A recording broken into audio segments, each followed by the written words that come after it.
वंदे मातरम। स्वागत है आप सबका आज के वीडियो में। और आज हम बात करेंगे ज्यामिति की। और ज्यामिति में हम सबसे पहले बात करते हैं बिंदु पथ की।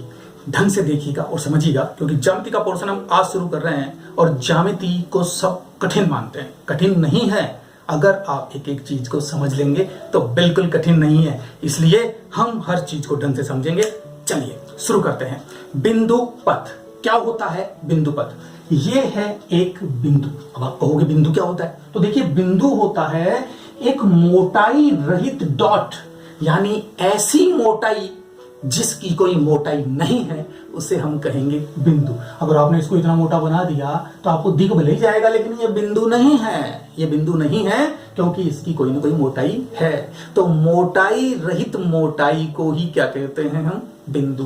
तो बिंदु जब भी आप लगाएं, बहुत बारीक सा डॉट लगाएं, उसी को हम कहेंगे बिंदु, ताकि उसमें कोई मोटाई समाहित ना हो। तो ये होता है बिंदु। अब हम कहें कि बिंदु पथ क्या होता है? देखिए, नाम से ही स्पष्ट हो रहा है, बिंदु पथ। बिंदु पथ यानी बिंदु का पथ, यानी बिंदु का रास्ता।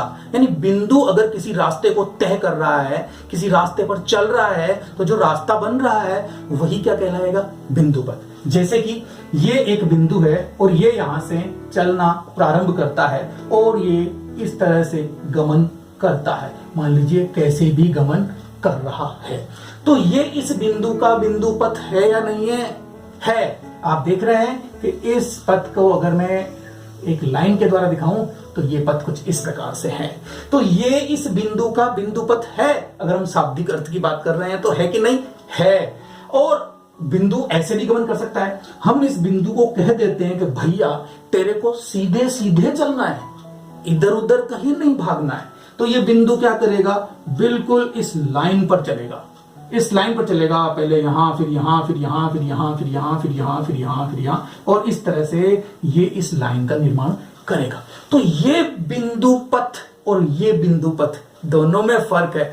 फर्क क्या है? फर्क ये है कि यहां जो बिंदु गमन कर रहा है उस पर कोई नियम नहीं है, कोई प्रतिबंध नहीं है, कोई रोक टोक नहीं है, वो स्वतंत्र गमन कर रहा है। लेकिन यहां जो बिंदु गमन कर रहा है उस पर प्रतिबंध लगा है, उस पर कोई नियम लगाया गया है, इस पर रोक टोक है कि आप इधर उधर नहीं भगोगे, आपको बिल्कुल सीधा गमन करना है। तो बिंदु पथ क्या है?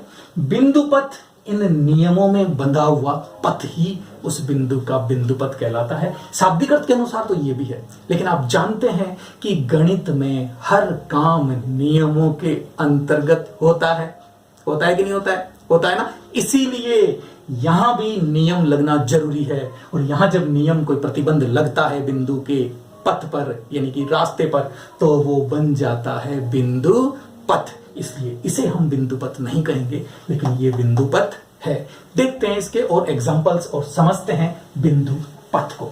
देखिए, ये एक सरल रेखा है, ये एक सरल रेखा है, और इस रेखा से समान दूरी पर स्थित बिंदुओं का बिंदु पथ क्या होगा? फिर से रिपीट करता हूं, इस सरल रेखा से समान दूरी पर स्थित बिंदुओं का बिंदु पथ क्या होगा? तो देखिए, इस सरल रेखा से समान दूरी पर, यानी कि निश्चित दूरी पर ये बिंदु हो सकते हैं, यानी कि इस लाइन पर जो भी बिंदु हैं वो इस लाइन से समान दूरी पर स्थित है। क्लियर है? बिल्कुल। और ऐसा भी तो होगा कि इससे समान दूरी पर जो बिंदु स्थित होंगे वो इस लाइन के ऊपर भी तो हो सकते हैं, इस लाइन पर भी तो स्थित हो सकते हैं। बिल्कुल सही। तो एक सरल रेखा से समान दूरी पर स्थित बिंदुओं का बिंदु पथ क्या हुआ? एक सरल रेखा से समान दूरी पर स्थित बिंदुओं का बिंदु पथ इस सरल रेखा के दोनों ओर समांतर रेखाएं है। एक सरल रेखा से समान दूरी पर स्थित बिंदुओं का बिंदु पथ उस सरल रेखा के दोनों ओर दो समांतर रेखाएं होती है। क्लियर? तो ये एक बिंदु पथ हुआ। और एग्जांपल लेते हैं। मान लीजिए आपने ये एक पॉइंट फिक्स कर दिया, और ये पॉइंट फिक्स करके हमने ये दूरी भी फिक्स कर दी कि ये दूरी r है। इस दूरी r पर रहते हुए किसी बिंदु का पथ, यानी अगर बिंदु चलेगा तो कैसे चलेगा? यानी बिंदु चलेगा कुछ इस प्रकार से। क्लियर है? इस निश्चित बिंदु को हम O कह दें तो O से समान दूरी पर रहते हुए बिंदु P का बिंदु पथ क्या होगा? दिख रहा है ना? क्या होगा? एक वृत्त बनेगा। क्या बनेगा? एक वृत्त बन रहा है इस बिंदु P का बिंदु पथ, और वो जो फिक्स पॉइंट है उसे हम वृत्त का केंद्र कहेंगे, और ये जो दूरी है इस दूरी को हम वृत्त की त्रिज्या कहेंगे। ये लीजिए, आपने तो बिंदु पथ के साथ साथ वृत्त की डेफिनेशन दे दी। क्या हुई वृत्त की डेफिनेशन? ऐसे बिंदुओं का बिंदु पथ जो किसी बिंदु से सदैव निश्चित दूरी पर स्थित होते हैं, क्या कहलाता है? वृत्त। तो देखिए, आपने तो एक नई डेफिनेशन बना दी। तो यही है बिंदु पथ, किसी बिंदु का निश्चित प्रतिबंधों के अंतर्गत तय किया गया रास्ता ही उस बिंदु का क्या कहलाता है? बिंदु पथ। और इन बिंदुओं का बिंदु पथ भी यही होगा। क्लियर? तो ये हुआ वृत्त। अब आपसे एक सवाल पूछता हूं मैं, और सवाल ये है कि ये एक समतल है। ये क्या है? एक समतल है। हमारा फर्श, इस फर्श पर एक पहिया है। एक पहिया है, वो गमन कर रहा है इधर। क्या कर रहा है ये पहिया? इधर गमन कर रहा है।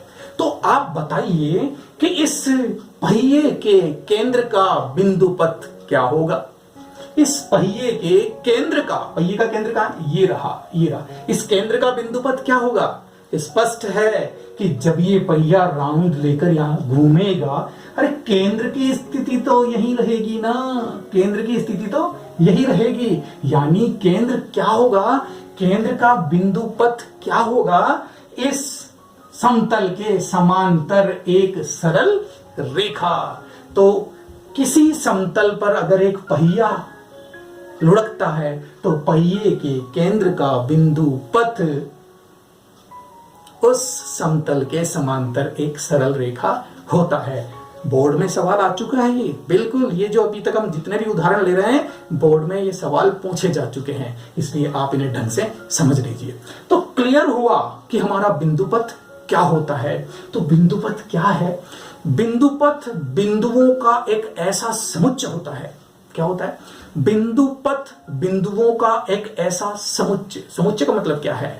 समुच्चय का मतलब होता है समूह। मान लीजिए मैं A, B, C, D, E, F, G इन सब को एक ग्रुप बना देता हूं और इस ग्रुप में फिट कर देता हूं, तो ये ग्रुप क्या कहलाएगा? ये ग्रुप कहलाएगा एक सेट, एक समुच्चय कहलाएगा ये। यानी A से लेकर G तक के अल्फाबेट्स का एक समूह क्या कहलाता है?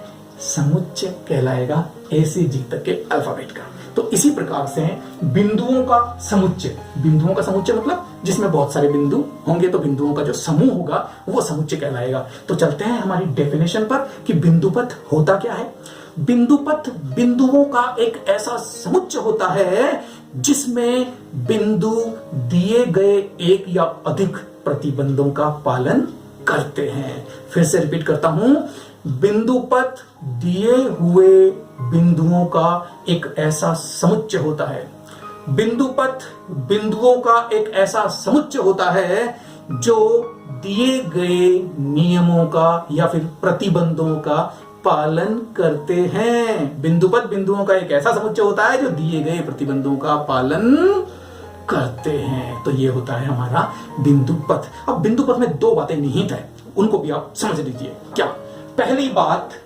पहली बात यह है कि बिंदुओं का पथ है, तो कोई बिंदु उस बिंदु पथ का बिंदु होगा। कोई बिंदु उस बिंदु पथ का बिंदु होगा, और बिंदु पथ में जितने भी बिंदु हैं वो सभी बिंदु उन प्रतिबंधों का पालन करते हैं। ये दो बातें निहित होती है। पहली बात कि बिंदु पथ का कोई भी बिंदु उस बिंदु पथ का कोई एक बिंदु है, क्योंकि बिंदु पथ में बहुत सारे बिंदु हैं। क्लियर? और दूसरी बात यह हो गई कि उस बिंदु पथ में जितने भी बिंदु हैं सभी बिंदु दिए गए प्रतिबंधों का पालन करते हैं। तो स्पष्ट हुआ आपको बिंदु पथ। यह है हमारा बिंदु पथ, और अब हम लेंगे इससे आगे, और वो आगे हम करेंगे नेक्स्ट पार्ट में। ओके, बाय, मिलते हैं अगले वीडियो में।